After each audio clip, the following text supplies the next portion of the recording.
প্রবাসী মন্ত্রণালয় দৃষ্টি আকর্ষণ করছি, শতকরা ৮০% শ্রমিক বিদেশে ব্যর্থ জীবনযাপন করছে। কারণ একটাই, বাংলার শ্রমিক বিদেশের নাম নিলেই ৪-৫ লক্ষ টাকা লাগে। অথচ প্রতিবেশী রাষ্ট্র ভারত, নেপাল, শ্রীলঙ্কা তারা বিদেশ যায় মাত্র ৬০-৭০ হাজার রুপিয়ায়।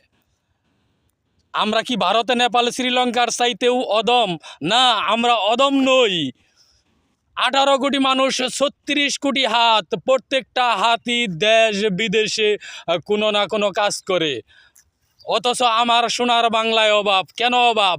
আজকে শিশু জন্মগ্রহণ করলে তারও ৭০,০০০ প্লাস ঋণ। বাংলার শ্রমিক বিদেশ গিয়ে ঘাম জড়িয়ে টাকা বাংলাদেশে আনে। বাংলাদেশের কিছু এমপি মন্ত্রী তারা দেশের টাকা লুটে পুটে বিদেশ ঘরবাড়ি বানায়। এই সমস্ত দুর্নীতি, চাঁদাবাজ বন্ধ করতে হবে, তবেই আমার সোনার বাংলাদেশ গড়া সম্ভব।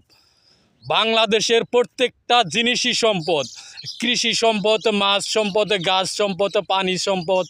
অথচ আমরা মুখে সোনার বাংলা করতে করতে ফেনা তুলি, কিন্তু কাজে বাস্তবে তো আমরা সোনার বাংলা পাই না।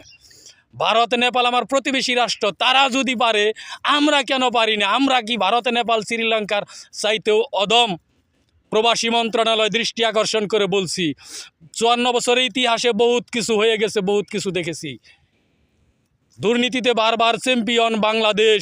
সেই বাংলাদেশটাকে যদি সত্যিকারেই আপনারা সোনার বাংলা হিসাবে গড়তে চান, সোনার বাংলা হিসাবে দেখতে চান, তাহলে অবশ্যই চাঁদাবাজ, দুর্নীতি মুক্ত করতে হবে। প্রবাসী জীবন সুন্দর করার লক্ষ্যে প্রবাসী মন্ত্রণালয়ে সমস্ত উদ্যোগ নিতে হবে। ধন্যবাদ সবাইকে। আসসালামু আলাইকুম।